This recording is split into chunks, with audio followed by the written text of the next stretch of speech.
Hey, hey, Mr. Dream Merchant. Everything depends on you. Hey, hey, Mr. Dream Merchant. Bring her back to me and make my dreams come true.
Thank you, thank you, thank you, thank you, thank you.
Will the power of blue argonite propel you? Will the power of blue argonite propel you? Will the power of blue argonite propel you?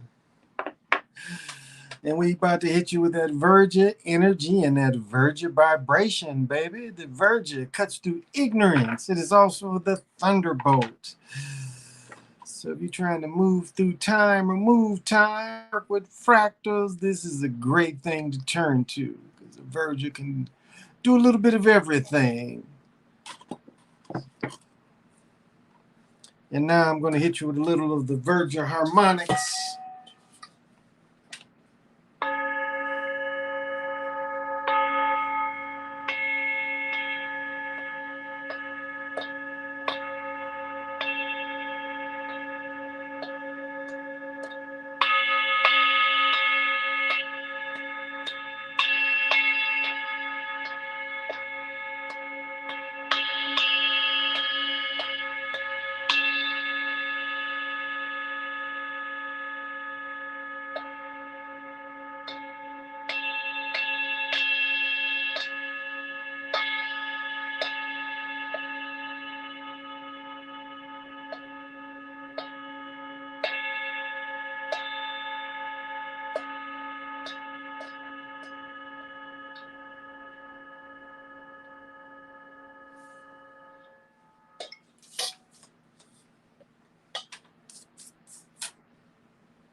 Well, guten morning, as they say in Germany. Them Nazi motherfuckers. What a way to start. Hey, smoking, what's happening? DT. Hey, how you doing?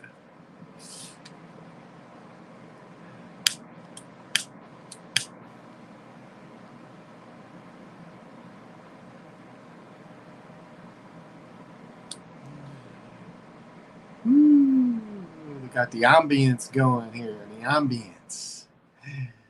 Ooh.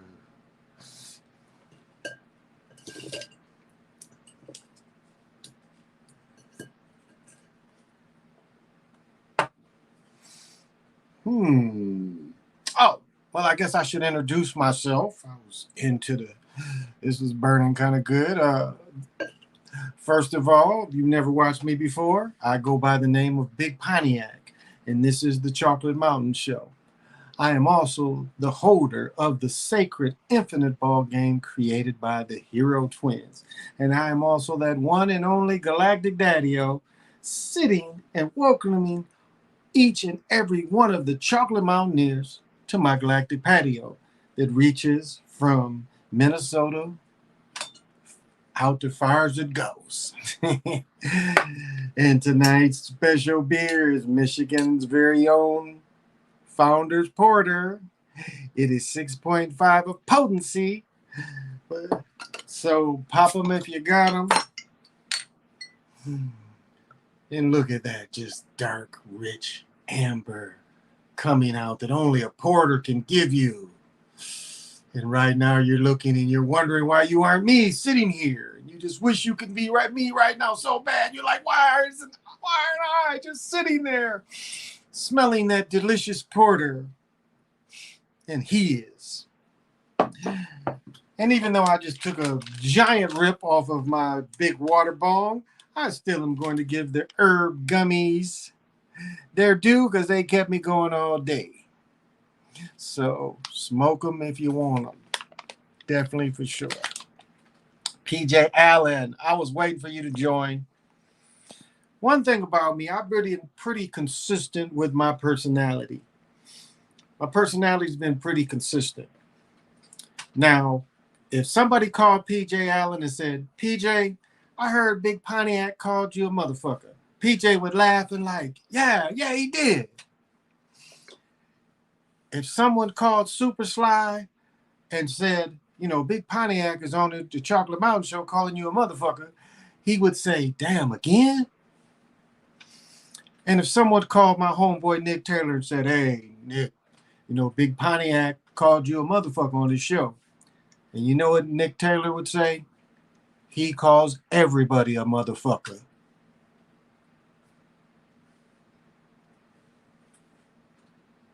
So do you see? If you listen to the essence of people, you get the essence.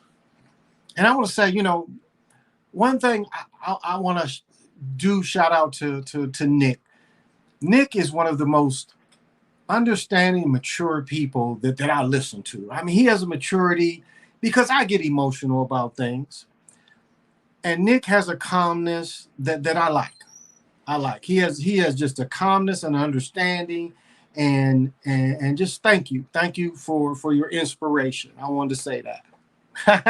Billy BJ say, yeah. He'd be like, yeah, I think he did at the 10-minute mark. I think he did. And so, it's no beef against anybody. It's just kind of my rap. That's all. It's just kind of my rap. So, lost money again. The game went into overtime.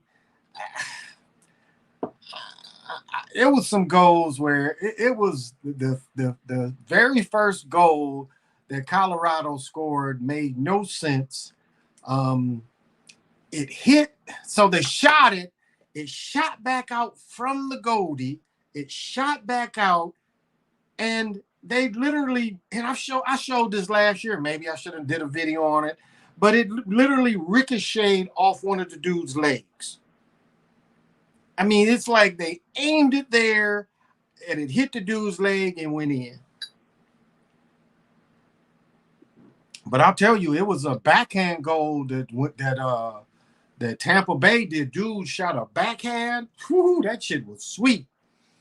And then the final goal, I don't even know, because the puck ended up like in the top where like on the top of the net. A lot of times you'll see the goalie leave his water, and it some way, I don't know. It ended up in there like in the very top where the cameras are in the back that holds the shit up. So very suspect, but now I guess and so now a little better. Soft white.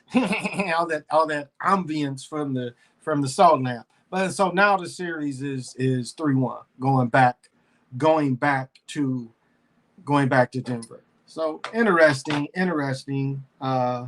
Power plays wasn't really a big deal. Goldie play wasn't bad. I mean, it ended up being 3-2 instead of the blowout they've been showing. However, Tampa Bay should have won the game tonight. So we'll see how it ends up. See if they can win at home. Because Tampa Bay now got to win 2 in a row. We'll see if they can do it. What did I see in the NBA today? They tried to trade Westbrook to, where'd that trade go? And the trade got turned down, but it's a joke. They supposed to pay this dude. And he led the Lakers in almost every category because he played a lot more than some of them. But I was trying to think who that was, that trade I read. And it's just like, who you could see they wasn't trying to win this year. Bringing Carmelo and that dude in, they wasn't trying to win. It's some years where dudes be resting too. And I think that's what we just saw with James. Is them getting some rest. And of course, they ain't getting the NBA out of your mind. Isn't the draft like later today? The draft is later today. You see how they trying to keep the NBA in your mind? Already get you excited for next year. And let's not forget what happened last year. The young man that was sacrificed before the draft. And who died? Was it Tony Saragusa? Is that what I saw? Damn, I think it was. Didn't Tony Saragusa die today? That wasn't that what I saw? Tony Saragusa was 55 years old. I mean, I remember the program they set up for him. He destroyed Rich Ganon's knee, hit him late. Yeah, Tony Saragusa. I think that's who he was. Tony Saragusa. I think Tony Saragusa died. And remember, he was on early Fox when Fox first had came on. He was the sideline reporter. So before they put Booker McFarland, like in that stupid rover on the sideline, Terry Saragusa did something very similar. But yeah, I think that was Saragusa I thought I saw. So he had to pay the piper quick. So I think it didn't even hit me when I read the name, but I think that's what I saw, Tony Saragusa.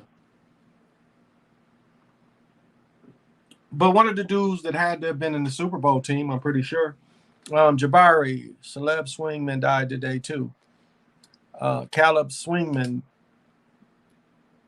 Okay, Jabari, thank you. Died today. Yeah, okay, so that was the second one. All right. You know, I had to work. Yeah, I didn't get up till noon. And I had to work today. I worked till 7, so I went in at 3 basically. And so I watched a little bit of the money moving today. Gold's, let me see, when I left, I think I left right at the closing bell. I think gold was still at 1530. Gas 109, 110. Silver still around 21. What else? Ethereum was still hovering around 1,000 and something, and then Bitcoin was still at 21. I think it went up $400, I think, at one point. So, senator from Purdue, they said natural causes. He was a senator from Purdue. Oh yeah. Oh, okay. Yeah, yeah. Yeah. Played with Portland. But see, it was two big dudes they had, and I wonder which big guy this was. Because was this the dude, was Caleb the dude that ended up being like 400 pounds at 6'8", 6'9", was over 400 pounds? Was that him? Because it was two centers that played for Purdue, and both of them kind of had the same kind of thing. But I think that was him that gained the 400 pounds and kind of put him out the league. Caleb, yeah, I saw that. He died a couple days ago. He died a couple days ago. But yeah, I saw that too. Yeah, he was reported. He was 25. Right. I don't know if that was him that gained all that weight because it was two centers. Both of them had short NBA careers, but I think he was the one that gained all that weight, but I'm not sure. Yeah, that's him. Okay, they gained all that weight. Okay, yeah.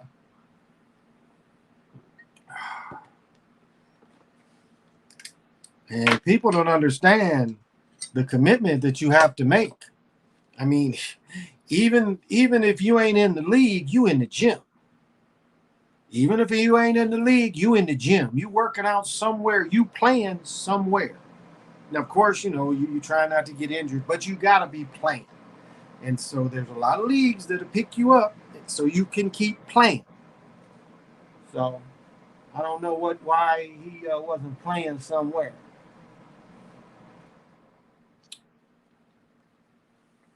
Even though Shotty Vaughn, damn, this was his fourth or fifth year out the league. he he's still playing somewhere. Hey Lorenzo, how you doing? Yeah, I haven't even checked where Shotty played this year. I imagine last year he was a Turkey, so maybe he went back. I don't know. I haven't even checked on him. I should go over, drive on the north side, and go see his dad. I know his dad still work at the same place. I bet his dad still work at the same place. Man, can you imagine that? You get drafted at, because he was young for his grade. You get drafted at 18, and you live your dream until you 20. No, until maybe 22. And then 22, 23, you out. That's a hard thing. And he made about 14 million. Hey, Lentaway, how you doing? Thank you for joining. That's the hard life that it'll chew you up and spit you out. So it is it's like they raise you up to tear you down. I mean, you look at star after star, and then look at these prices that these rappers is getting. I mean, get a local hit, and then next thing you know, they being sacrificed. Mandela effect question: do you ever remember a hotel being next to the Twin Towers? Apparently, there was. Well, the Twin Towers was a complex. It was really a set of 5 buildings. It was more than just, it was the Twin Towers, but it had a couple other buildings around it.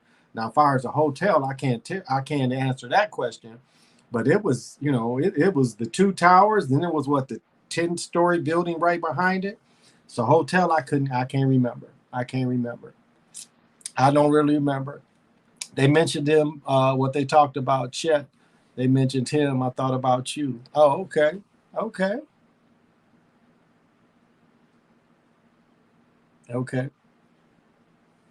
Yeah, so are you talking about Chet Walker? When they talked about Chet? You talking about Chet Walker that played with Wilt when they won it in 67 from Ben Harbor? I met Mr. Walker years and years and years ago. He played in one of the summer leagues. He was old too.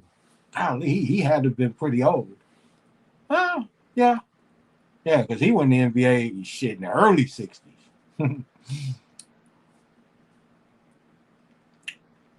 But he played in high school where my cousins play. Yeah, two, because I had 2 cousins. One of them played at DePaul. One is now a doctor, Texas A&M, Dr. Singer, writing books and shit. It's one of my first cousins. Hey, Sherry Lita, thank you for joining me. I appreciate it. Is that the Chet you talking about? I mentioned about him when they talked about Chet, what they mentioned him. I thought, okay. But yeah, the Twin Towers in New York, I couldn't say was a hotel right there. I mean, it was a lot of businesses. Russell Simmons' house got practically destroyed from debris and shit. Where he lived in the vicinity where the shit, went through when they blew the shit up or whatever happened. So can't say too much more than that. I'll say that quantum of science has said something that is really very relevant. What we have to understand, it's not so much the Mandela effect, it's that the old world died. I mean, that's kind of what the ritual of COVID was trying to tell you, that the old thing died. The old world, or the way things once were, died. That all died, and we are now into something completely different. And so, because we're in something completely different, some of those things are going to change, if you understand. Because that is just, hey, Marcus the Great, thank you for joining me. Hey, Conspiracy, thank you for keep getting at me. I appreciate it, though. I appreciate you giving me the updates. When you say the world died, are we in a simulation? I don't know if it's quite a simulation as... God, how can we even explain it? I don't... I'll tell you like this. Like, people don't understand, as much as I talk about Reconstruction and as much as we talk about slavery and everything. Let me show you this. Let me paint this kind of picture.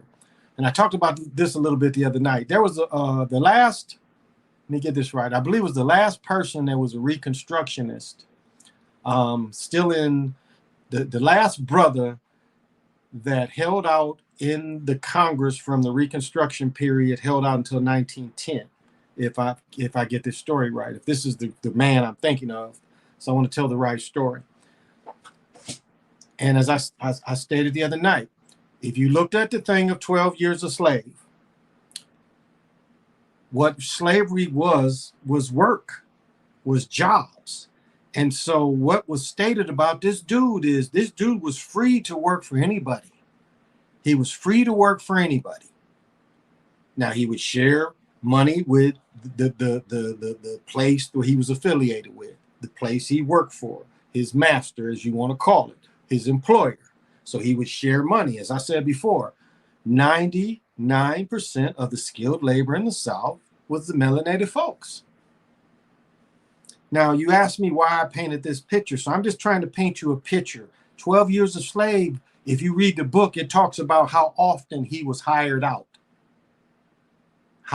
to other people, and he did work. If you read the book, that talks very exclusively how he was hired out all the time to go do work for different people.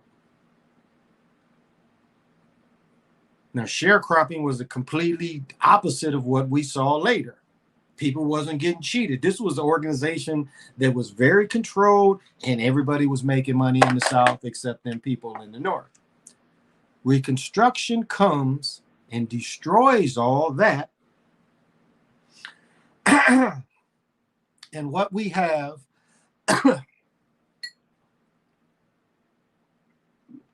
and so through Reconstruction, we see a complete dying of the old world, of getting along, everybody making money.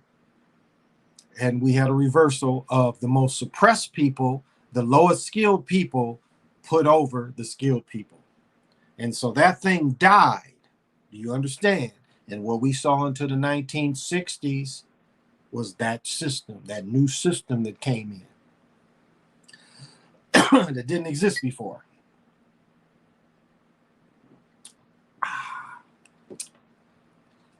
So, just as I'll give another example, we saw the same thing with OJ. People getting along, people not worried about this race bullshit, and all of a sudden they throw OJ at us. And so look at the world before OJ and then look at the world after OJ. Something there died. You got black folks cheering. You got Europeans mad the motherfucker that the system that they created, this nigga was able to use to beat their system. And so the world before OJ died, it was a complete new world that came in after OJ. And so this is what they continuously do to us. They continually they kill something if there's too much balance. They kill something if people are getting along too much. And this COVID stuff was just a run through to see how much control they could have. And as I said before, Westworld was back from 19, and Westworld was showing people wearing masks. Now, I know people in China, the weather, you know, the smog, but it was already trying to tell you, warn you. So, belly fulls. Hey, what's up, man? I'm just doing my thing as usual. Come here to kind of chop it up. So I hope that made sense. I hope, you know, gave you an idea of how things used to be, you know.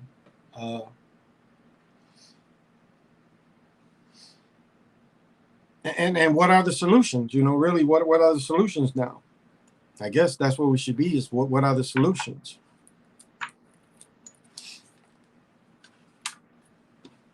Because on the positive and negative, every time, you know, a solution comes that goes away from the norm, they get penalized for trying to start something new.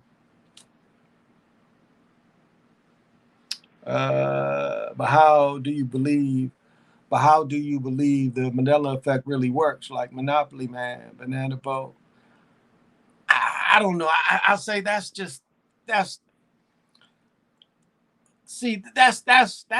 distracting you. That's distracting you from dying. Imagine like this: if you could totally recreate your own reality, and then after like so long of that reality, you switch realities, there's going to be some differences left. So that's all part of that is. But it's done in a way to distract you.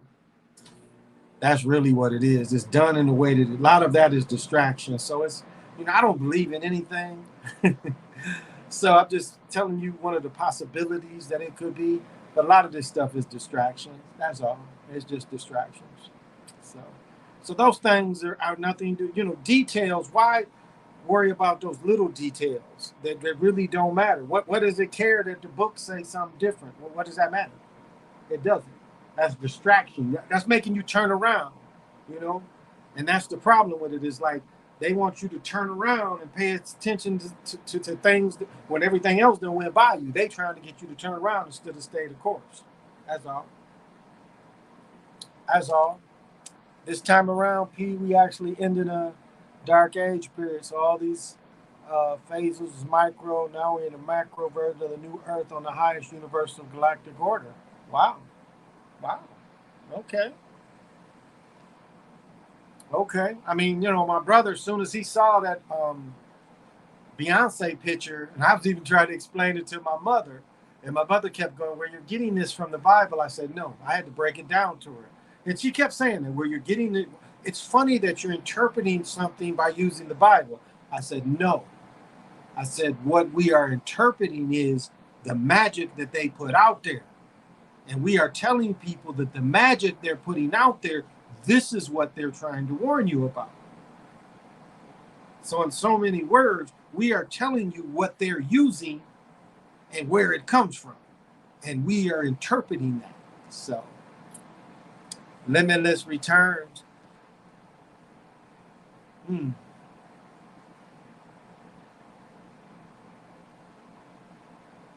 I'll say that's a possibility,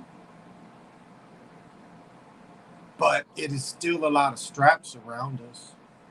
Um, Now, I'll say this. Hey, Crazy Sarge, how you doing? Thank you for joining. Keep knocking this motherfucker over. Hope all is well with you and your family. I'll just say this.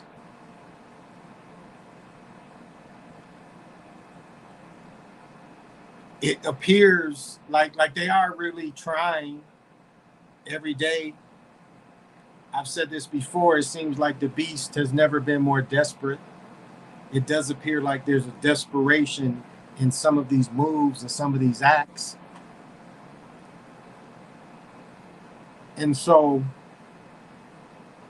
it makes me think that this reality, this beast, whatever's running things, even the me, the my, even the my's use of running things, it seems like it might be coming to an end.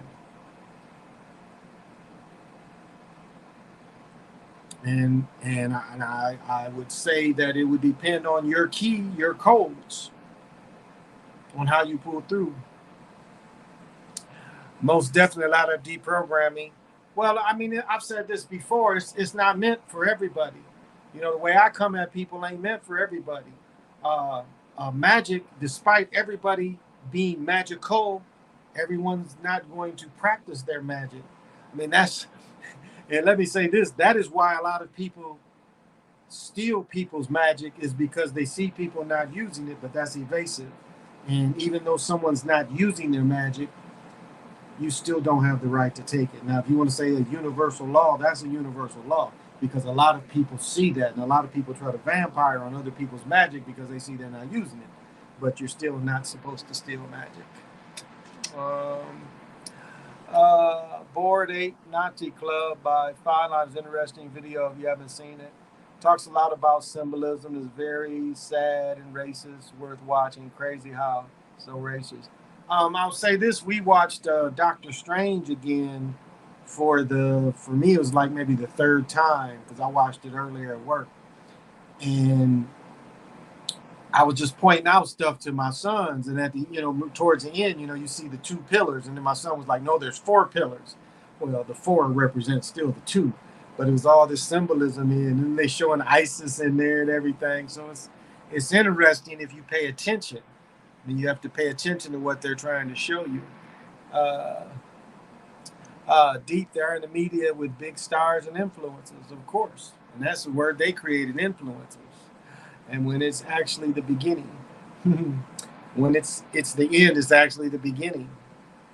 Baird Ape Yacht Club. Okay, I'll check him out. I'll be ready for a lot more mass, since it all takes four people to be involved now. Hmm. Well, they were saying, the people, the police holding off going into the school sounds like orders. Sounds like orders. I've heard a little thing that they were saying that the police waited to go into the school. That sounds like orders, because most policemen are brave people. Most policemen are brave. I know I talk a lot of shit about cops, but most policemen are brave. They ain't in it because they ain't brave. There's most policemen are brave. And in that situation, there's not a lot that's going to hold them out. Most high schools have, I know in Michigan at one time, most high schools had their own cops at the schools. Most high schools, almost every high school, but it might have been under the DARE funding at one time. I don't know. But I know when I lived in Michigan and my son was in high school, almost all the high schools in Michigan had cops at them, not the elementary so much. Now, could they put cops at every elementary? Who would fund it? But I imagine they could. Why haven't they? But it becomes like soft targets.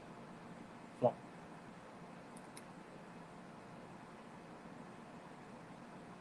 But I mean, they want to take away the guns.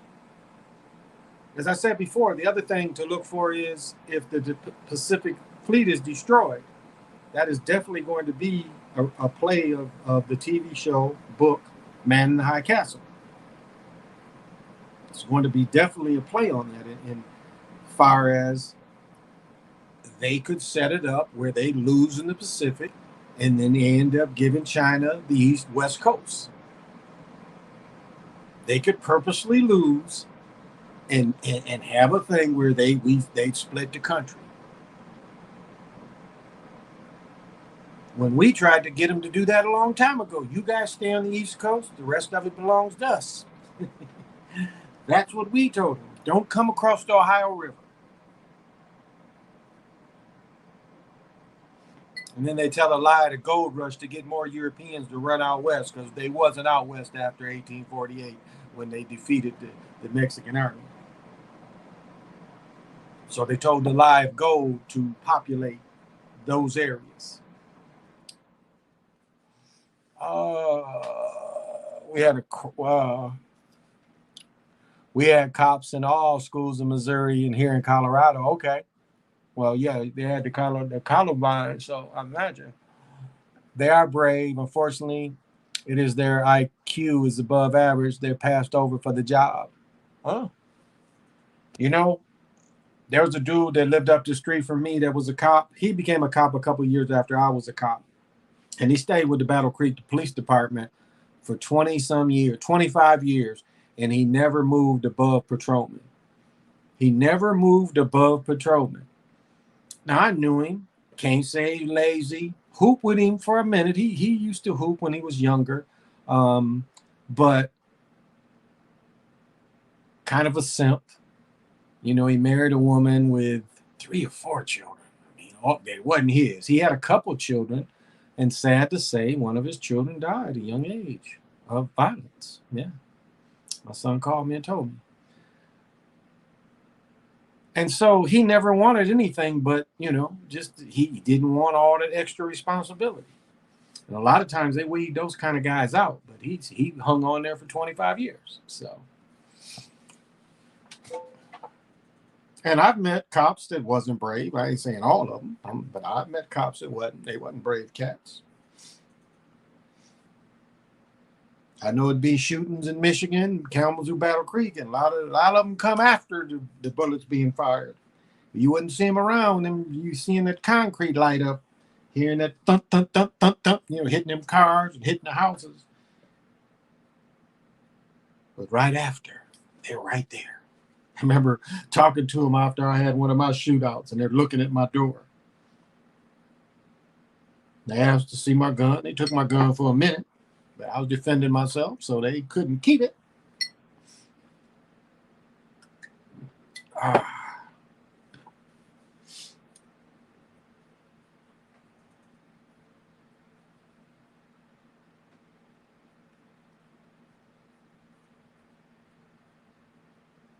And so I guess answering the Mandela stuff, I think that's a distraction too.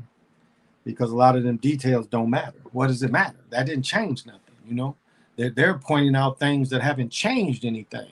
That's the clue is if you go back and look at something that changed, names on the books ain't changing nothing. It's not changing the essence. You'd have to look at real things that were changed, that changed the essence of the reality.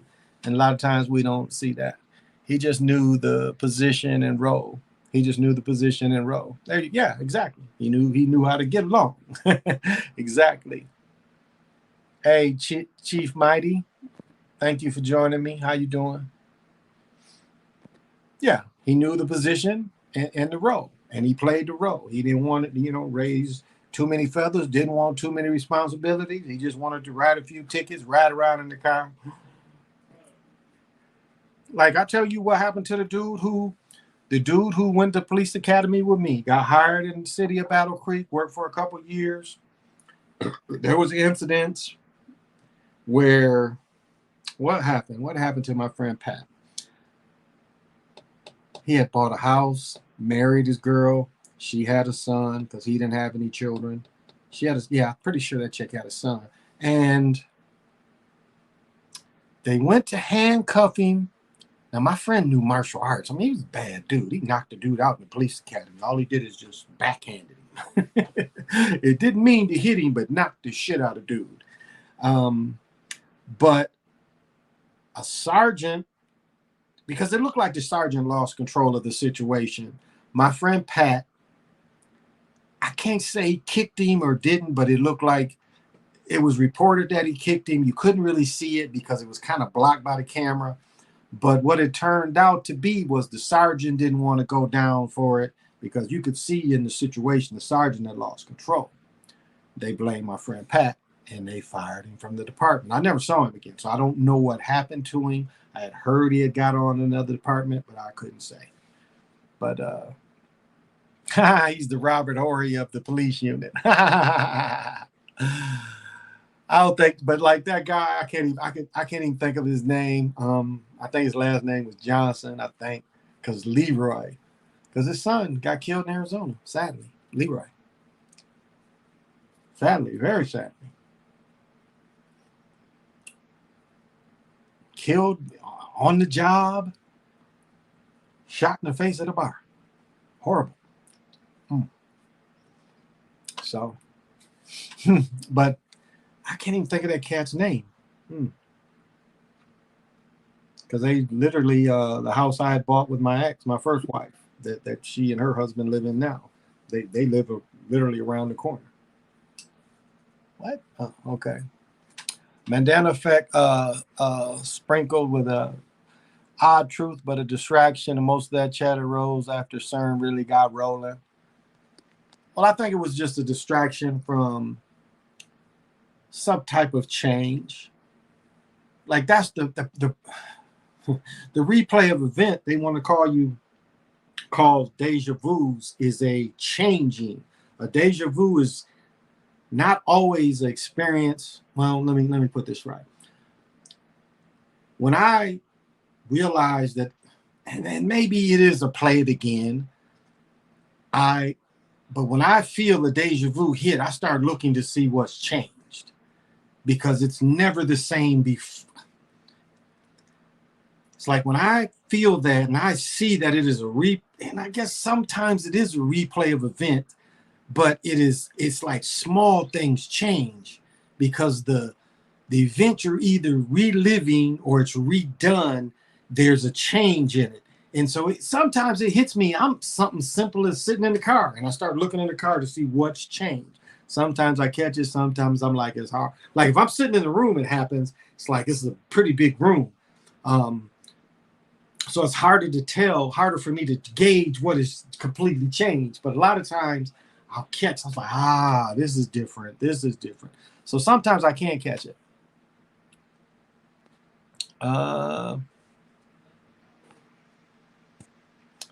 I remember my brother visited our dad in Atlanta for the summer. He told us about a task force called Red Dogs. Those guys was huge. They was like tanks with arms and legs. Wow. I have so many replays. Yeah. So you get them deja vu, see what changed, because something's changed. And as I said before, if you just want to take it to a quantum level, molecular level, we regather, like that's what makes me wonder about children too. As I said, I've told this story many times. I told it on my old channel. I've told it on this one. It was one day I took my daughter to school, and what came back was something different than my daughter. There was something different about what came back than what I dropped off that morning. What I dropped off that morning did not return to me.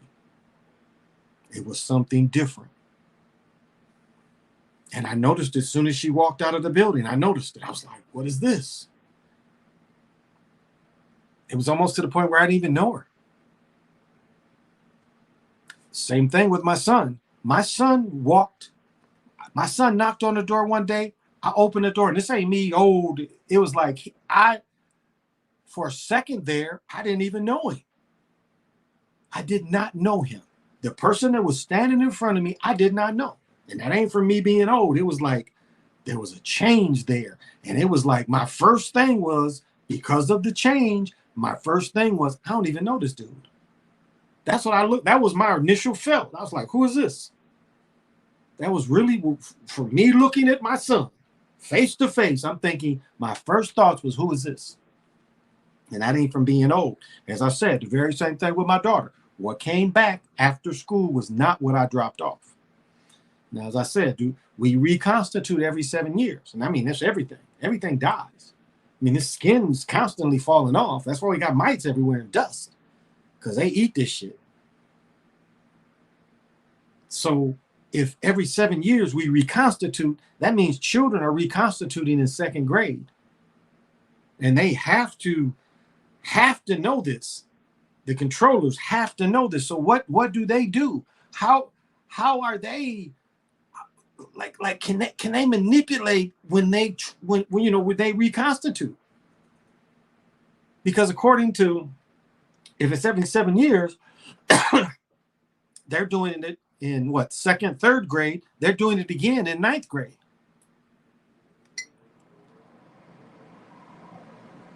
So let me talk about children for one more thing. Let me get this right.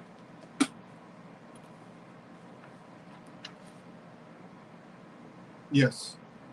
This is it. Okay. The library I work at, what we worked on today was the place I work, the library I work in, we supply all the school books to all the schools.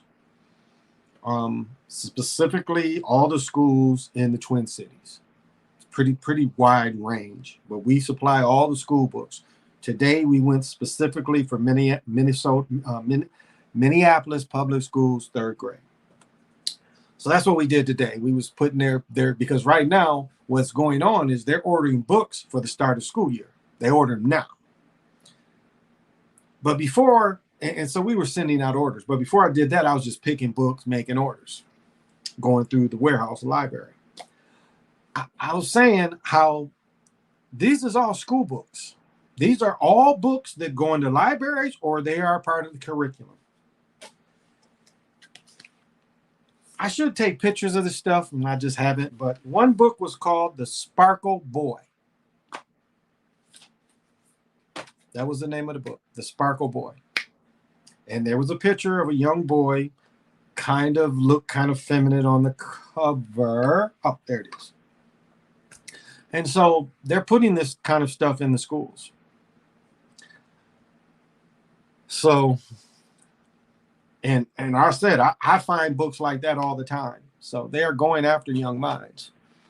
Let's see.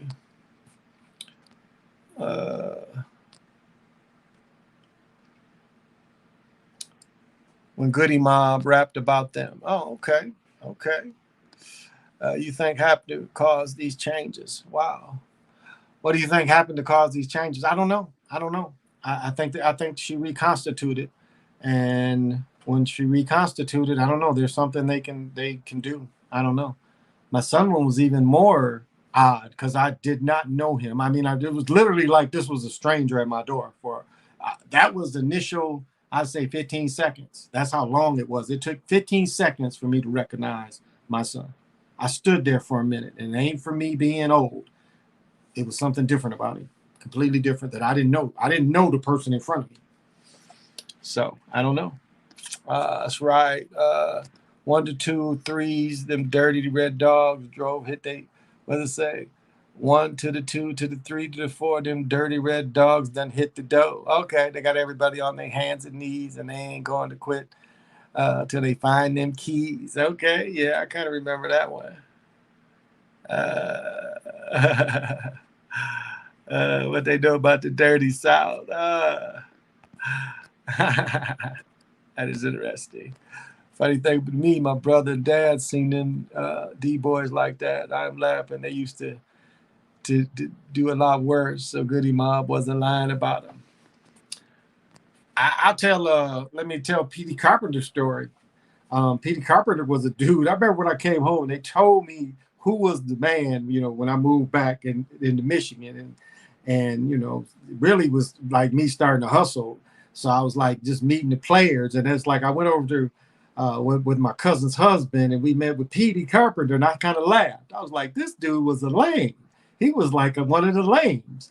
One of my best friends that, as I said, when I moved back in '85, first thing I did was going to funerals like a motherfucker. And I had a friend that they just took him and another dude took 2 keys from this chick, and like they was on, and nothing that chick could do. They was both on. And this is back when Keys was probably in Michigan 35. This brother gets wiped out. But what was funny about Petey had his dudes selling dimes of powder, which would be Trying to think what would be the measurements of dimes. But he was the first cat I noticed did that. And later people did the same kind of thing with crack. But he made a killing off just dimes. But when Petey, the drug unit hit Petey, Petey was caught with 30. Well, number one, he had like 25 cars, which made no sense. But he had reported 30 grand on him as he was trying to run away, and they found supposedly 200 some thousand. One of my trainers that I dug, 2 times he told me truth about 2 incidents. But when he said that incidents, he said they had the money counter, and he was one of the original people that counted the money when they took supposedly 200 and some. He said what he counted was closer to 400 and some. He said by the time it was reported, it was like less than two. The other one was I had a friend, I talk about my best friend that spent, 15 years in prison growing up when his brother got killed. His brother, 2 of his brothers robbed the little convenience stores and ran into the woods. And I mean, literally running away from the cops, somebody yelled gun, and this cop shot one of this cat, 6'8", running through the woods, and the cop shot him in the head. So he told me that story too, and he's like, yeah, that was shaky as fuck. He's like, I was out there, that shaky. He was nowhere to shoot that guy. So, let's see.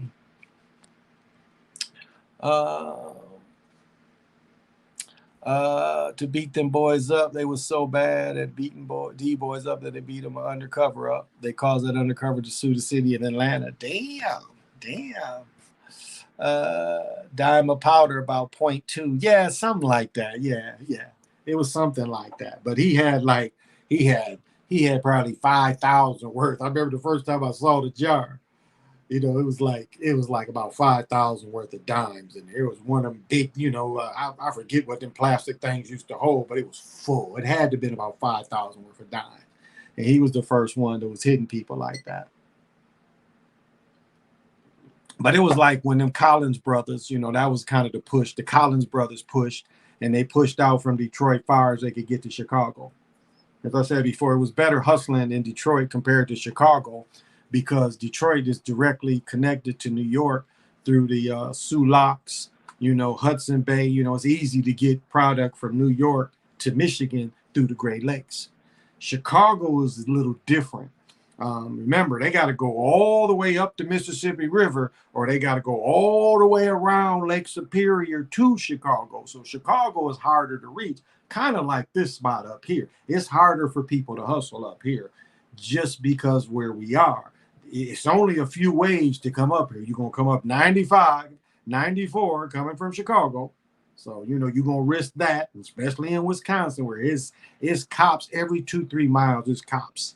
So it's a hard state to drive through. So, or you risking coming up from Texas, which what did it take me over a day to drive down there? So it's a hard place to I've noticed that it's a hard place to hustle as far as bringing things, because naturally you would want to just hustle from Chicago because it's closer, or really Madison or even Milwaukee would be even closer. So, CERN turning back on in July, full power. Wow, Earl, thank you for sharing that. Wow.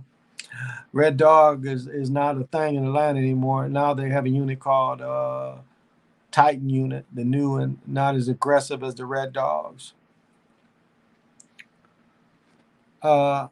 OTF, I hear the Chicago dope dealers go to Iowa to serve product. Okay. Oh, yeah, I can imagine that. But it was always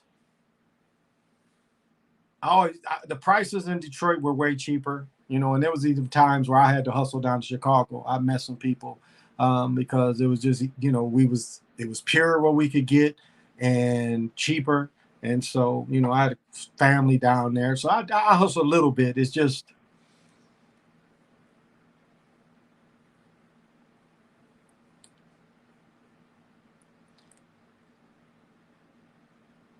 I prefer they came to Michigan than me going to Chicago. Because even though, as I said, my best friend lived in Florida, in Miami, and my best friend tried to pull that shit. This is my guy. We talking all the time. He's trying to set things up. We go down there and he talking about, well, this is my guy, and give him the money. And when he come back, And I remember I said the story. Me and Eric went down. They tried to pull the same shit. We both just looked at him. But I remember he tried to pull that on me, and I'm like, "You joking, right?"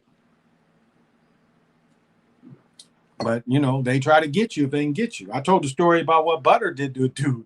A dude, Butter was like coached this dude when this guy was like summer league basketball. The guy called Butter and said, I got a couple keys. Do you know anybody? And Butter was trying to buy a house. He had a new girl. And Butter set this guy up, set him up. And Butter ended up paying his down payment. He's still living in that house. So you just never know. You never know when it's.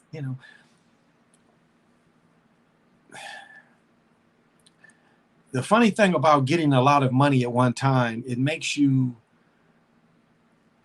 can make you forget. It can make you almost think that it's supposed to always be this easy. It takes that edge away from you that you could get caught or get killed or get robbed. It takes that away from you sometimes. So it's so easy to hustle where I'm at in California. There's rarely cops out here. Mail some dope, or they get these new drones, can travel up to 8 hours at a time whenever you're ready. Ha! Wow.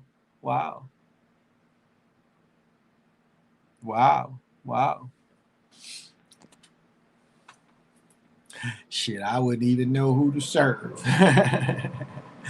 And that's not quite true, but it's a hard thing to face. Especially now the bud. The bud is about legal up here. It's just a matter of time before they legalize it. They're gonna legalize everything. I mean, why keep? And it's just funny if you look at why, like the reasons why some of these drugs are illegal. As I said before, just study. One thing Al Prophet did is if you study what was happening, in Detroit in the 60s, when you had all these American auto plants rolling, you had functioning heroin addicts. The idea of the junkie falling asleep no, that ain't what you had. You had people going to work all the time. Now, you had some of these people working these factories during their lunch break. They go in there and take them a shot. They go right back to work. You had functioning addicts. It wasn't really heroin in the 60s and early 70s was really no different than people smoking cigarettes for some. That was just, as I said, I lived with a junkie. I never saw him sick one time. I only saw him shoot dope on the weekends. Now, could he did it in the week? Yeah, we was roommates for about 3 months. Could he have been doing it in the week? He could have. But it didn't appear that way. It appeared like he only shot dope on the weekends. So I could be wrong, but I never saw the cat sick.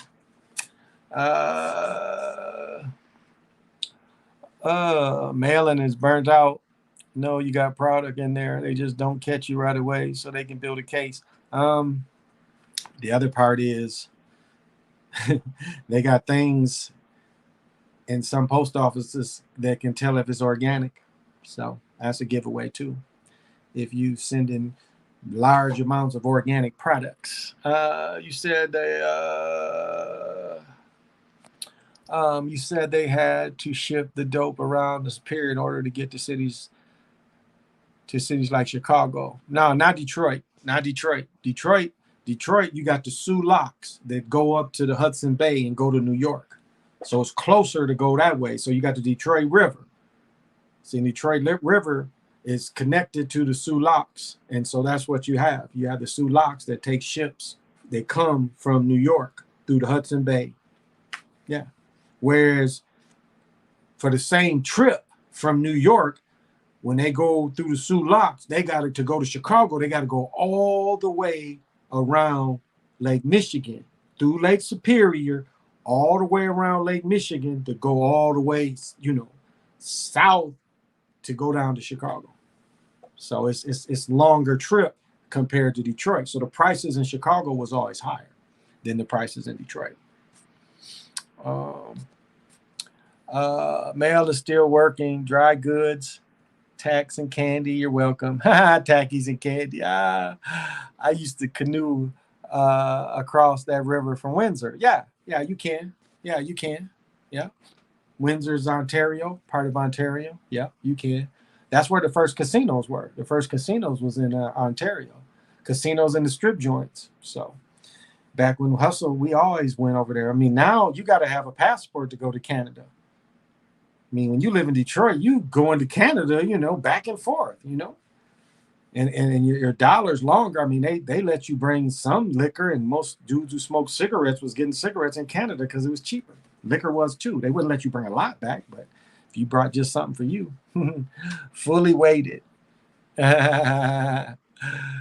fully weighted. But yeah, Detroit was far, far, far cheaper, far cheaper. And remember, like, especially one thing that the gangs in Chicago did is the gangs kept crack out of Chicago as long as they could. They really did. And, of course, government went in and turned people on because the gangs really was against bringing crack in. And then finally, the individual, the CIA will go in there, FBI go in there and show these young boys, give them the product. And then these young boys is working independent all of a sudden. And that's what they had to face. The gangs had to face in Chicago. But for a while, I don't know if people remember that, but Chicago was late in the game of crack because they fought for a long time to try to keep it out of there. And of course, we see the way them peoples work. And it kind of backfired them in Chicago because look at what happened in, all the housing authorities. Again, the housing authorities had the Chicago Housing Authority Police. They had their own, each building, Robert Taylor Homes, well, I think with the Greens, up at all those homes right off of 94. Remember in Good Times? You see in Good Times? Yeah, remember that? Good Times show all them projects? Yeah. And what happened is the gangs, even probably more so than like they showed in New Jack City, the gangs was controlling that shit. And they killed a state trooper. A sniper killed a state trooper. Illinois state trooper. And they kind of quit fucking around. So what did they do? They tore that shit down because they lost control of it. If you have a private jet, you have nobody tell on you. That's the same way. Like if you go to Colorado with a private jet, you can bring back anything, but now again, it's legal in South Dakota. So I live only about 3-4 hours from South Dakota. So I can just, instead of having to go all the way to Colorado, I can just go to South Dakota and all the edibles. So it's you seeing it. I got a girl I know that got all that stuff. Ask little Bieber. Yeah. Yeah, exactly. So if somebody don't tell on you, that's the thing. And you do things too often, people will tell on you. So that's the thing. But I mean, hustle ain't just got to be, dope. I used to hustle cars, dealers. Literally,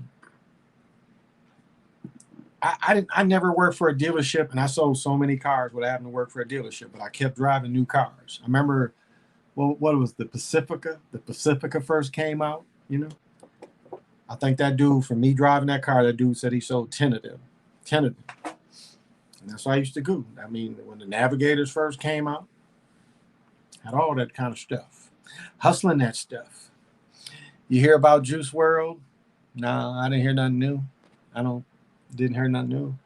Got caught with bowls and pints on his. Okay. Now we can hustle currency. Yeah. Same with Bitcoin. Same with the gold. I mean, all that. It's a hustle. It's all a hustle. And it's how much you have to go get. That's all. Like I don't even understand. I think I talked about this before, and I'll bring this up again. Like part of the Godfather, when the Godfather and all them, this might have been Godfather 1. All of them, the commission are meeting, and they all pass around jewelry. So they have a whole tray of just jewelry, Rolexes, and just everything, and they're passing this tray around, giving it to everybody. And of course, the Godfather, he don't take nothing. And then his main adversary, he don't take nothing either. But everywhere else, grabbing the watch, grabbing the rings. But see, that symbolizes another type of wealth other than just money. See, that symbolizes that we are getting wealth on a lot of different fronts, and we share this wealth. We let everybody eat. So we put this wealth out in front of everybody. So everybody had a chance to get this pile. So nobody feels left out. So it's kind of a good little lesson. That's why my belly's full, but I am still hungry. And that's the thing.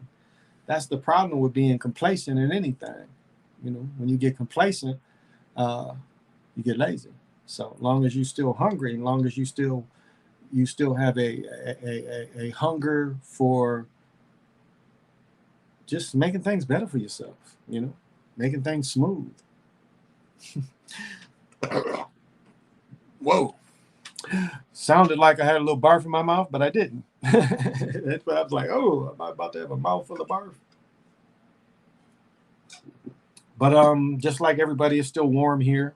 Today was in the 80s. Tomorrow gonna be back in the 90s. So yeah, we can't hustle and race this Wisconsin or Illinois. Yeah, we can't hustle and race this Wisconsin. Oh my goodness, Wisconsin is terrible to drive through, and that's the trip from Minnesota. I mean, it's just literally. I mean, you can make it. You can make it from here. If you drove 90, you can make it from Minnesota to Chicago in 6 hours. But your fuzzbusters better be working, because Wisconsin, I'm telling you, you drive through Wisconsin, ain't nothing there, and it's all flat land, but it's cops sitting everywhere. I mean, everywhere. They go traffic hard. In Wisconsin, ain't no such thing as give you a ticket, take your license. No, you got to pay. You have to pay. That's one state, they'll take you to jail if you don't pay. Like, well, your ass can sit up in here as long as we feel. They show Cabrini projects in Good Times. Cabrini, yeah. The story took place in the south side, but the project was really on the north side. Yeah, yeah. They showed the Cabrini Greens. Yeah. And said I used to ref all through there. You know, Midnight League was all through there, all through that area. Used to be the Midnight League, and there's outdoor parks and stuff. So where dudes would be hooping. Yep. But all that's gone. Yep, all that's gone now. They tore all their Cabrini Green, Robert Taylor homes, all that stuff. They tore down. Nothing but white sheriffs. Nothing but white sheriffs. I can't imagine. Luckily, I'm here in California. Cops literally don't care what you do. That's funny. I'm here, and it's the melanated people that had to do it, because, again, that's who the cops took it out on. They took George Floyd out on the melanated people, even though it happened on the south side. Most of the melanated people live on the north side, like 100 blocks by 45 blocks, I would say, is how big the north side is. Again, we don't have a west side of Minneapolis. That's Robbinsdale. West side turns into another city, or another city. Robbinsdale is separate on the city, but it's technically the west side. But the north side, and Robert Floyd got killed on Chicago and Lake, but that's on the south side. And so, as I said before, it's a mixed up neighborhood, or mixed neighborhood, really. Um, like if you look at, if you remember the George Floyd, you had the park police. The park police. Our parks have their own separate police, because we have that many parks in Minneapolis. So the park police is a separate policing unit, and actually Floyd made them break apart. Um, they're trying now to reinstate them, but anyway, so the melanated people on the north side sued the city and said the city, again, the city wasn't really doing shit. As I said before, automatic, these Sears are on these pistols all of a sudden. When, as I said before, in the Matrix movie, one pistol that could be automatic, and now you got them. Everybody can get that little piece, that little Sear, and you got 30 shots in there. You just blast off the 30 with no control, but they're all on the north side. And so when you see military moves, you got to say, okay, this is a military move.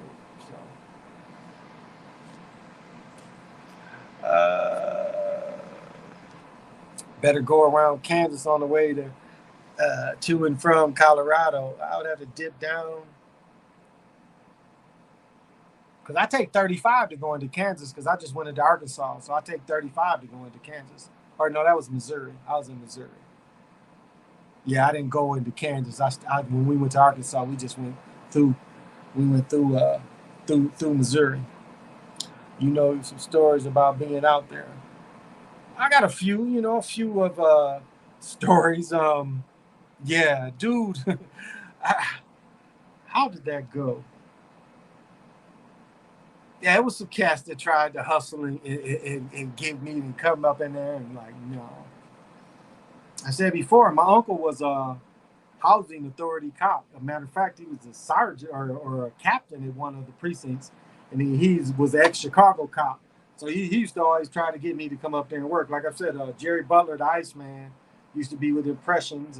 Never Gonna Give You Up. I always talk about. He was a Cook County. What was it called? Cook County.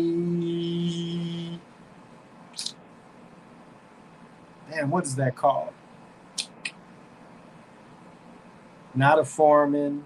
He was on the Cook County board. He was one of the governors, I guess you called it, for Cook County. I can't think of it, but he was on the board for Cook County, and he was always trying to get me to be a sheriff, uh, a sheriff for Cook County.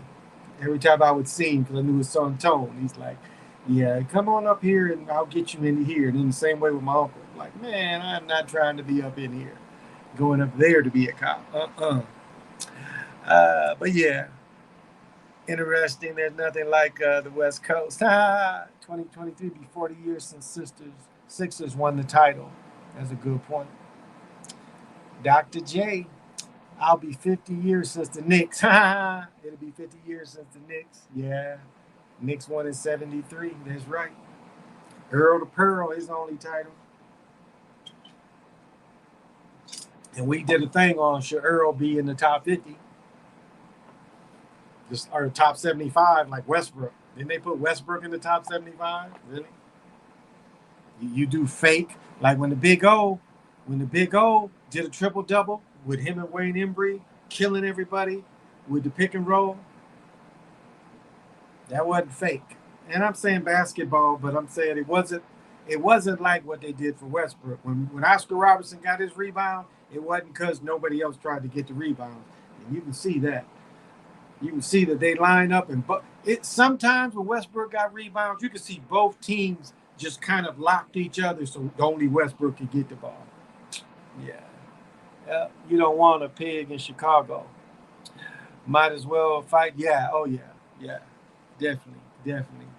Especially them housing authorities. And then, when they got tore down, you had to get a job somewhere else.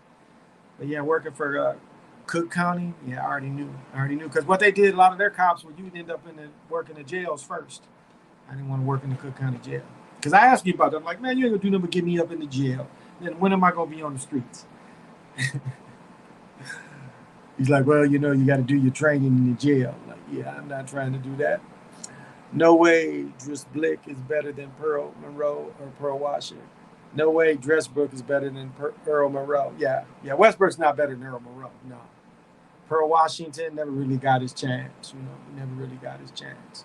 But I tell you what, you want to teach ball handling, watch Pearl Washington break Georgetown press when them brothers is the best in the country at pressing. And Pearl Washington was killing. The two people I saw break the press the best of all people was Pearl Washington against Georgetown. Watch that shit. That's got to be like 82, 83, maybe 84. Watch the ACC tournament with Pearl Washington. Because I want to say they won the tournament one of the years that Georgetown won it all. Georgetown lost the AC tournament, but I think they won it all. But Pearl Washington killed them, breaking the press. But Michael Talley, in high school, Michael Talley was the motherfucker, later played in Michigan. Michael Talley, brothers that could press. Michael Talley walking through them. Walking through them. Looks like pace to be right about the Avalanche winning it in 5. Looks like on pace to be right about the Avalanche winning it in 5. Yeah, that's what it looks like. I was really trying to get the feel on who they were going to give it to. And yeah, that first goal was mighty fishy. Their second goal was a good goal that tied the game up. But that first goal, that was shaky where it hit off that guy's leg. Even they showed the replay up top, and that shit looked shaky. Well, they have to go to Denver, and they already said, the altitude, the low air affects your play. And imagine hockey, hockey, people don't imagine this about hockey. Imagine a sport where you got to run fast as you can for a minute. Fast as you, like sprint. I mean, you literally got to sprint fast as you can. And after you get done sprinting fast as you can for a minute, you might have to sprint as fast as you can for another 30 seconds. I mean, people don't realize that about hockey. It's 2 minutes, they out there, they getting tired. But it's like if you hooped and you had to run fast as you could every time, you know how tired you would get? And that's kind of what hockey is. So, yeah, they might get it. They might get it. They've had trouble up there.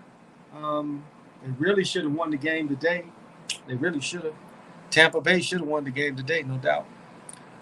Talk, young man. Pearl hit Gene Smith, Perry McDonald, Michael Jackson with that Brownville, B.O.P. Yeah, the good old days. Yeah, he went through him. Wasn't Larry Marchand? No, that was with Houston. What was his name? That other guard. It was another guard you didn't mention. But yeah, he went through him. He went through him. Uh, yeah, you got to be in good shape for that. Exactly. Wasn't that game where Ewing tried to knock Monroe head off? Yeah, I think it was early. I think he tried to knock it. It wouldn't be Monroe, it'd be Washington, Pearl Washington. Yeah, tried to knock his head off. Yeah, I think so. I think that is that game. But Pearl put it on him.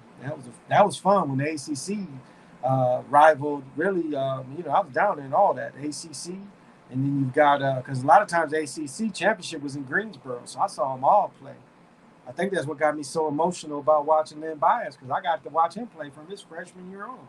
Because that stuff was always the ACC tournament was always in the Greensboro Coliseum, and then they turned around and the East bracket was always in the Greensboro Coliseum for years. That's why Duke was always getting favored because Duke was just going to Greensboro.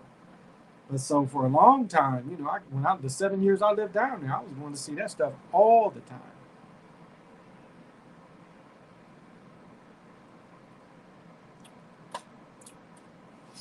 Duke is a sucky gym.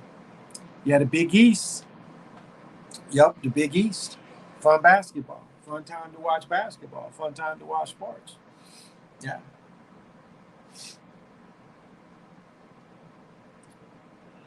So, just enjoy the sports, even though they are scripted, but it's fun to see an individual achievement. That's why I showed Brown's move. I mean, people think I'm just hating. I'm hating on the actors. I'm not hating on the act, if you understand. The act, I understand. The skill, I understand. Because it does take skill, it does take practice. I understand all that. Uh, they killed Lynn. Yeah, definitely so. Definitely so. Lynn got what's called a hot shot because the dude that was with him, by all accounts, did just as much as Lynn did and did nothing happen to him. So some kind of way, they slipped him that pure cocaine. And then, like they showed on Snowfall, some kind of way Brian Tribble slipped Lynn pure cocaine. And so whatever Lynn did was the purest cocaine. Um, and that's what got him in. Some kind of way, because as they showed on, Lynn was kind of doing like one of the earlier things that they talked about when Lynn died. They said he did almost equivalent of powder during the day of almost a coffee cup full, which is probably, cut probably. They wanted to say he did an ounce during the day, or even a half ounce, or even a quarter ounce during the day. It's a lot during the day. But I'm pretty sure that Brian Tribble gave him pure cocaine. Right in that moment, Brian probably opened up another pack and put the pure cocaine, and Lynn probably ingested the most pure cocaine, and that's what did him in. Now the ACC, now the Big East is now the ACC because majority of the original members, yeah. Yep, yep. But you notice most leagues, because the Big Ten was one of the last leagues that didn't do a tournament before the NCAA, and they suffered. They suffered because they wasn't used to playing the games one and done like the tournament set you up for. So yeah, and they wanted that money. That's why they took all those teams. They wanted that money, and then the college players, going pro too hurts. That hurt too. All that kind of stuff. That hurts.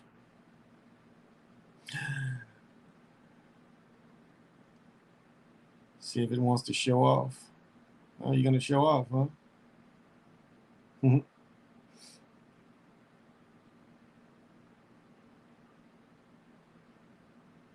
All right. Good energy out of you tonight. See what your buddy does here.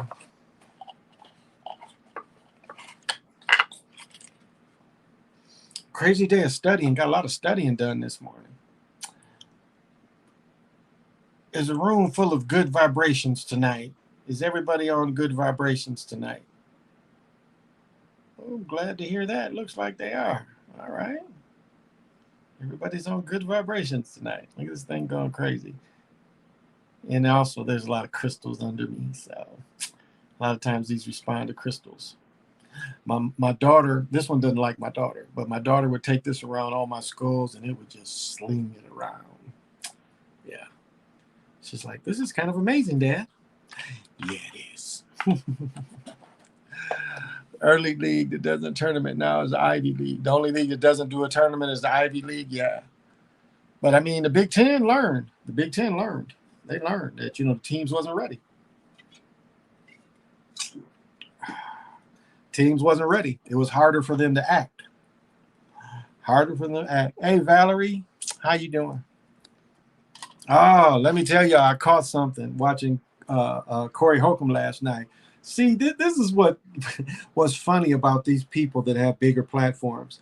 They look at things that littler people do, and they add it. And it's some words that I use that I caught Corey saying he ain't never said before. So I just kind of laughed. Same thing with Quantum of Science. Super Sly Quantum of Science listens to your shit because I heard some verbiage he used that you use. And I'm like, oh, shit. I'm like, damn, that's Sly. And I mean, he used the verbiage just like Sly used it. And I can't remember what it was, but I caught it. I was like, oh, shit, this nigga listened to Sly. So, it's a lot of eyes and ears out there that you don't think watch, that do watch. So your message can go out to the ethers. Remember that. But very nice seeing you, Miss Valerie. Hope all is good. The Most High, perpetual good vibes. Yeah. Well, that's why I burn the sage, because, you put yourself out here spiritually like this. It's a lot of different arrows that try to come. And so, like in Doctor Strange, we got to have all the protection up, my things. I turn on everything because, the way the arrows be coming in, you can be feeling it. Just like, and so and the talismans, this is a great talisman right here. This is a great talisman, and things like this. When I send out that energy, make people think about the transition. But the oldest societies in the world, the Omen, the Jaguar energy that's in the Americas. That's why all these sports teams use in their names, because that's the energy of America. And then they try to put the spell of the Columbia over everything, that manifests destiny. It's the Europeans that's manifest that's supposed to own everything. I mean, that's what Columbia means. That was something Rambo was going over, Columbia and the Dove. Rambo's bad motherfucker. Right on, Rambo. That shit with him and Zach.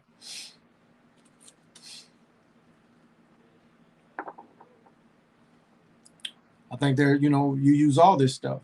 You use all of it. No, I don't be hating on Zach. I just say that every story ain't worth going over. Everything doesn't need to be analyzed, because some of this stuff we just gotta let it go. Just gotta let it go, because it'll burn you up. Because there's always something to analyze. The thing is what you analyze. That's what it comes down to. Everything ain't worth you turning your head.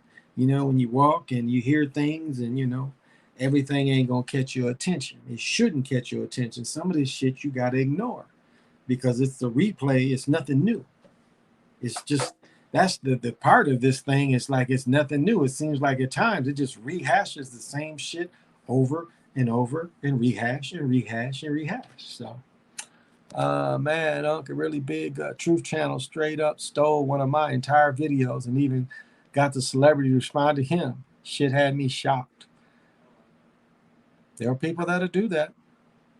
As I said, my work of the Gangs of New York, Sister Phoenix copied it. And what is that? What does he go by? He's Chief something, but he's one of them dudes from Chief. What does he go by? Short dude, Chief something. He one of these dudes up in New York.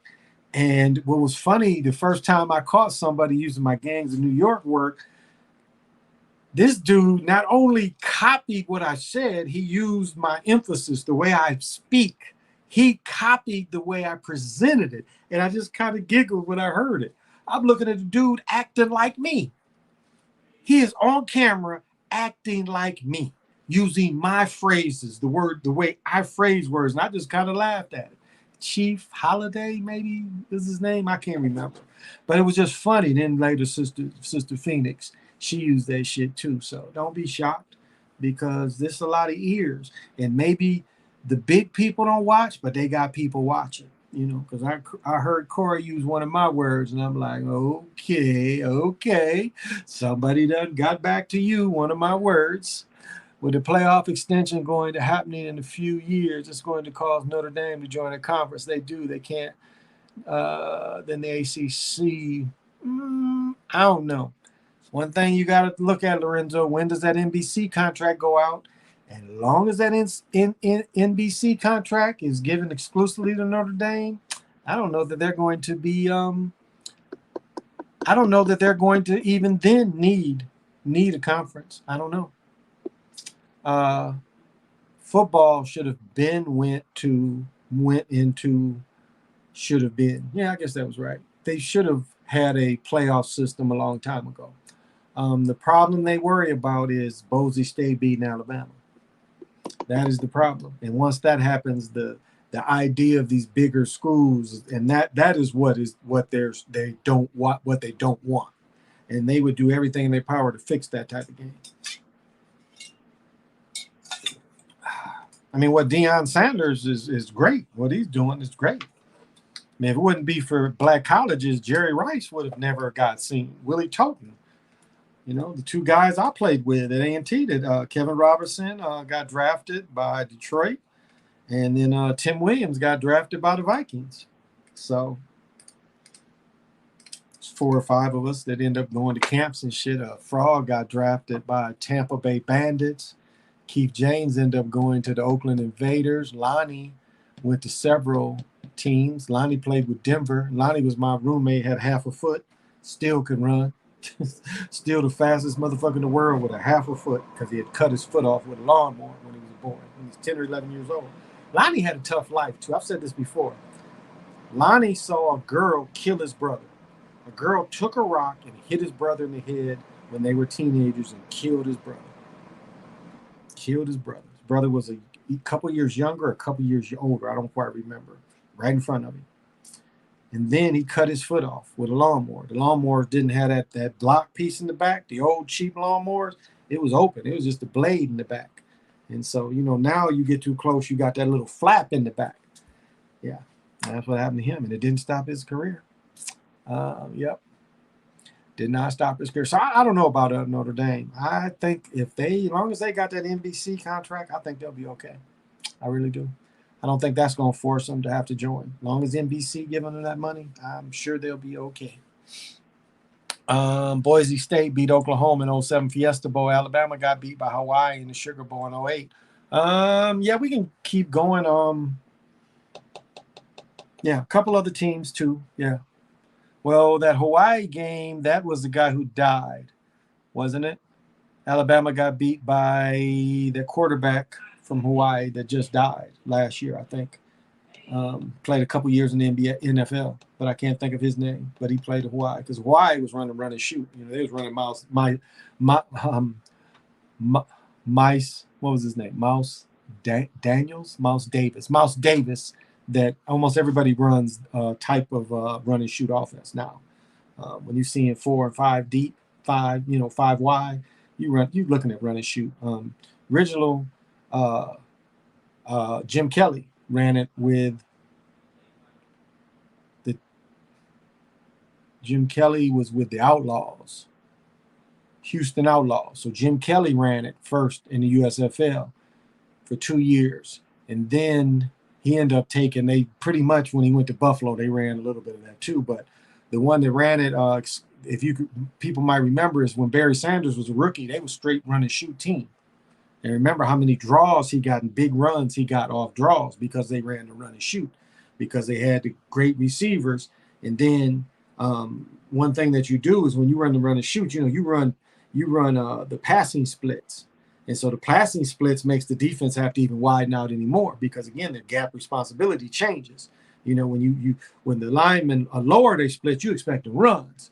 But when they widen they splits, what you had to do all the time in run and shoot, it spread out teams. And so Barry Sanders, his rookie year, was killing teams on the draw because everybody was so spread out.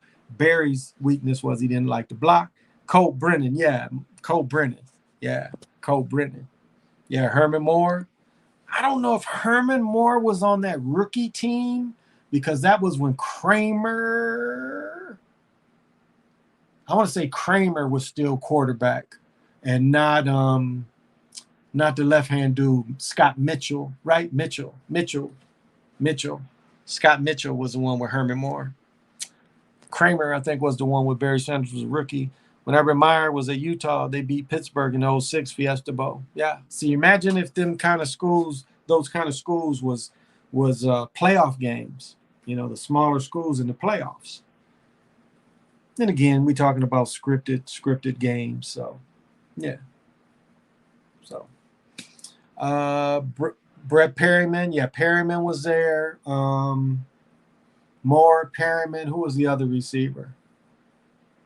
Moore, Perryman. They had a couple good receivers.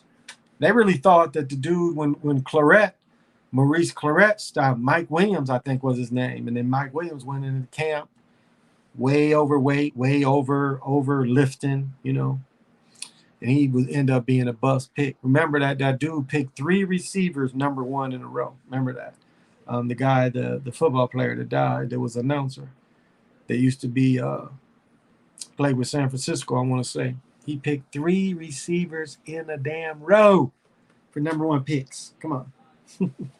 That's all. Well, we just took the best player. Stupid as hell. So, well, guys, I think that's it. Little bit busy day tomorrow. Keep telling myself I'm going to get up early. Ain't did it yet.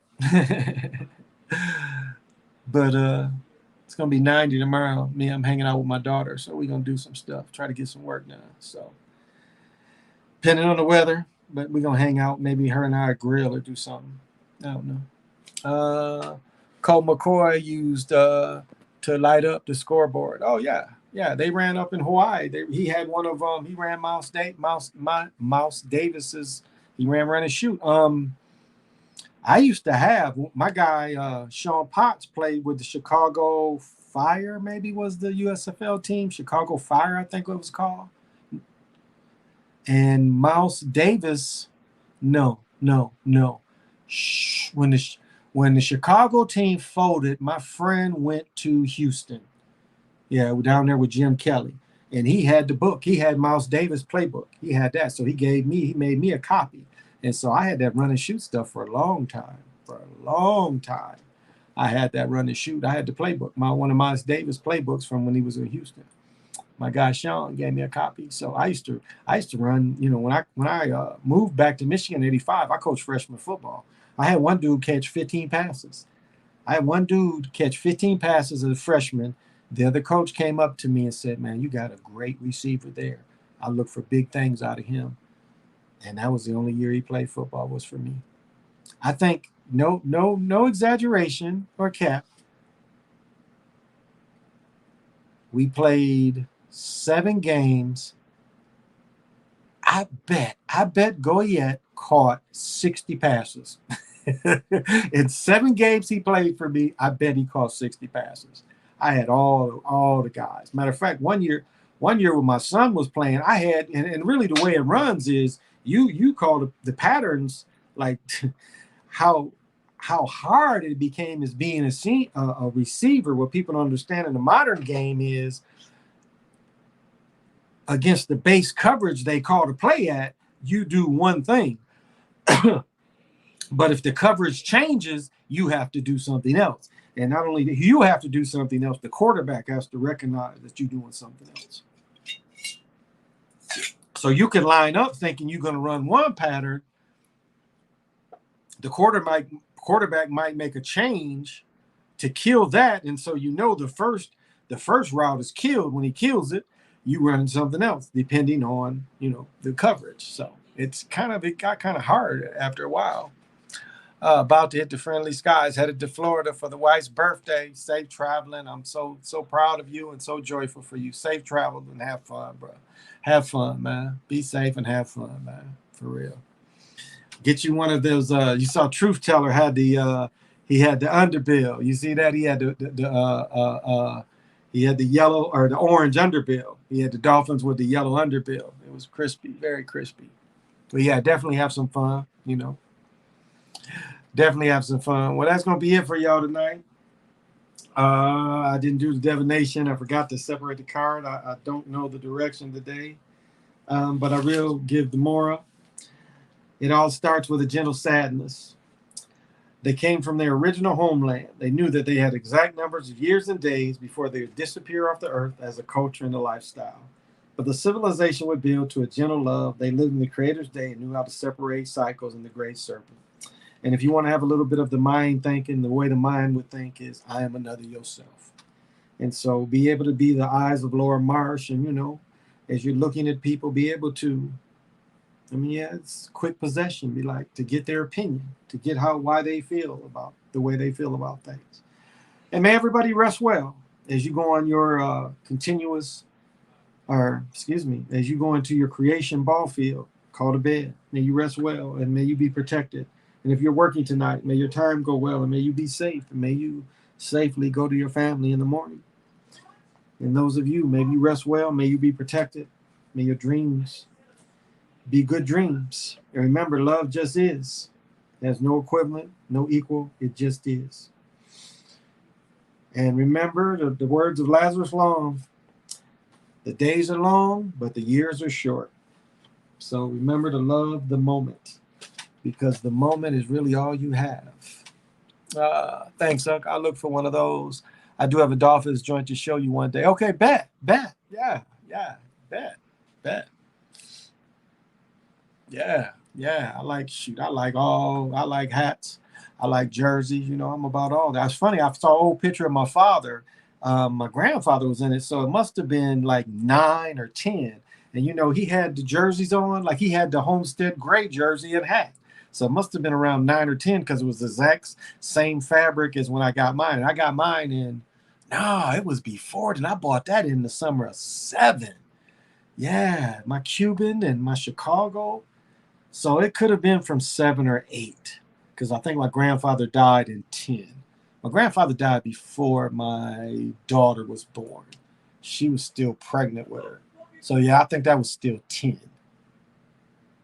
But my father it was kind of interesting because my brother's birthday today. My brother turned 44, but it was also, I think, I've got to call my uncle, but I think this year was my grandfather would have been his 100th year. So my mother's mother was born in 1915, and them have been important numbers my whole life.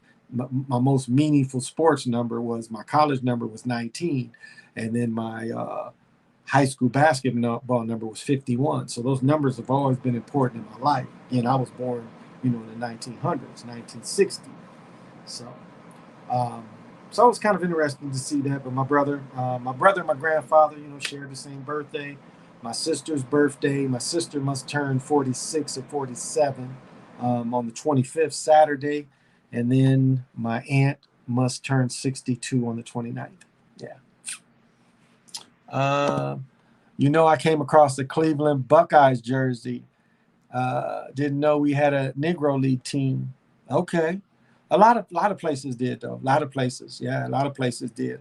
I told the story before and somebody disagreed with me, but I'm pretty sure. I don't care what they said, but I talked about the person that was probably one of my early handlers, but he took me to Sports Galore and he was an umpire.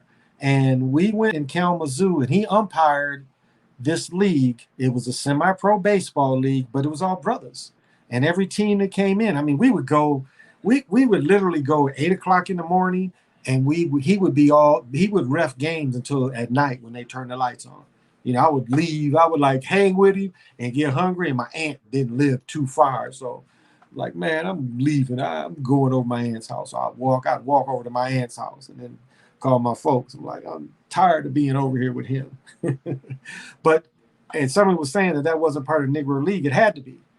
These is cats that was playing in the 70s. And we know the Negro Leagues really didn't die until the 60s.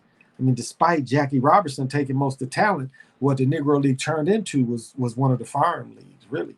And so it actually, you didn't really see it totally vanish to the 60s. And I said in the 70s, it was the same. What I saw was all brothers playing in their own semi-pro league. So, yeah. So a lot of teams. Yeah, there's a lot of teams, places that had teams. What do you think of Adam getting exposed, being a Fed and Freemason? What do you think of Adam 22 getting exposed for him? I don't know who that is, so I can't really say. What do I mean as a handler? Well, I'll set it like this. I don't know if it's how our births are or our names. I'm not really sure, but there are people out there that guide potential. They guide potential. As I said about watching Magic and Training Day, watching or Winning Time, the guy who was supposedly the girlfriend's father, this was actually Dr. Charles Tucker that met Magic when Magic was in elementary school and started working with him. Well, he was also a handler, his first agent, but he was a handler. So you have these people that see potential and they start interjecting. Now we see this on a massive scale in AAU. Those of you know AAU and you know coaches. As I said, my son had a handler. There was a guy, we was really cool, really cool. At the time, my car broke down. I was still working. I think I was catching the bus, but I couldn't take my son back and forth to practice. I couldn't take him to the games. He said, no problem. He fed my son.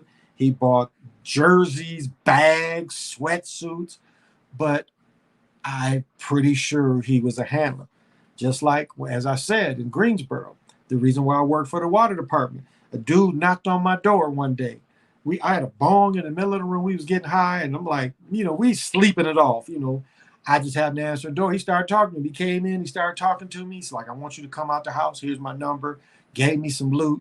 And one of my friends started working for the water department with him. And he's like, man, and I end up working for the water department. But I am sure this guy was one of my handlers. I'm pretty sure. And if I'd have stayed in Greensboro, I'd have been a cop down there. Because before I moved, as I said before, I was lifting weights with a lot of cops, and they like, man, apply. You got college and stuff. Apply. I had applied, but I moved before I ever got a response. I ended up moving. So, damn, that's stolen. Damn, that's stolen. That was your video. He's a Vlad type of guy with them degrading at times videos. Okay, I don't know who he is. Okay. Damn, that's stolen. That was your video. Yep. Wow. I made 3-part video. They straight up jacked my stuff. Wow. Wow. Wow. So that's the one that stole your stuff. Man, don't be surprised. Don't be surprised. I saw PNF, copy my kind of doing videos off the TV, and he got 50,000 views off, calling it magic, magnet basketballs. He just I was kind of, doing videos with him and talks and stuff. And I noticed he used my style of doing videos. And, I'm going through it. He's like, well, this is magnets and, doing it the way I do it.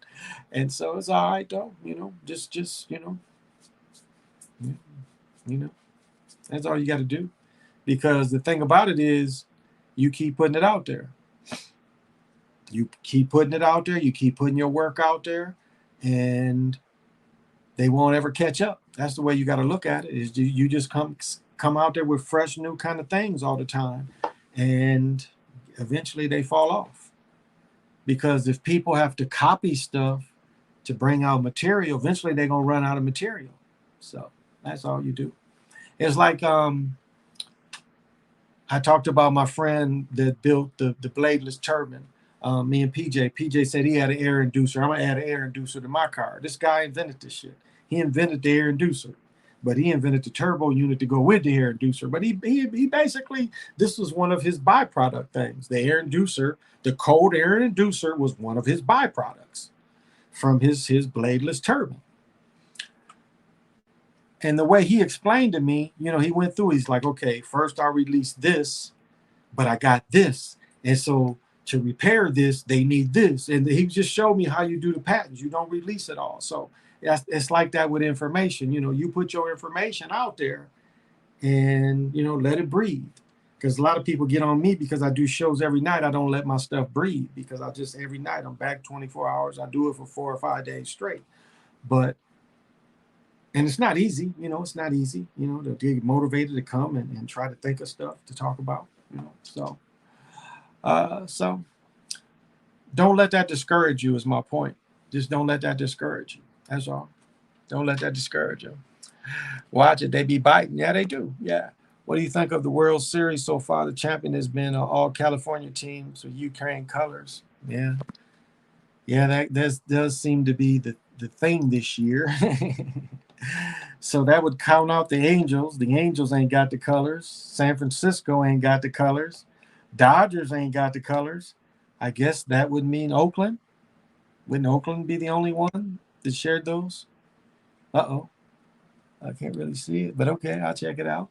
So wouldn't that be Oakland? Isn't Oakland the only one got the gold?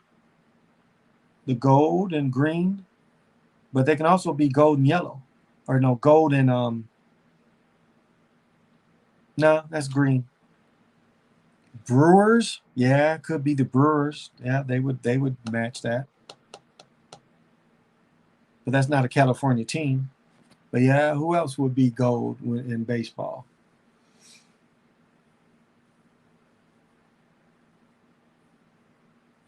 Tigers are orange. Both Chicago teams, no. Both Florida teams, no. Kansas City, no. Texas teams, no. Yeah, maybe the Brewers be the only one. Maybe they'd be the only one. So maybe that's a tell. Pirates, but they suck. Yeah, I guess the Pirates, but the Pirates would be almost black and gold. Same colors as the Steelers. They black and gold. I think the Brewers are the only ones that really got the blue and gold in it.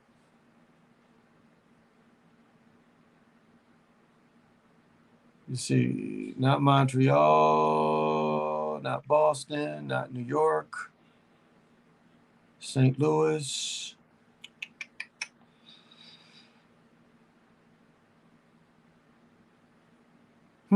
That's the only one I can think of offhand. I don't know. Not even Minnesota. Minnesota, Braxton is kicking ass. So Braxton better make the All-Star team. Rays, I think they got gold. The Rays. Seattle has the blue and gold. Do they highlight the gold? But yeah, that could be possible. Do they highlight the gold? Rays, I think, got gold. Okay. Seattle. Seattle has the blue and gold. Because I know before it was the Seattle Pilots. I don't know if y'all remember that. Reggie Jackson used to play with the Pilots. The Seattle was called Pilots at first. The Seattle Pilots. Last time I checked, the A's are in last place in their division. Matter of fact, they got one of the worst records in baseball.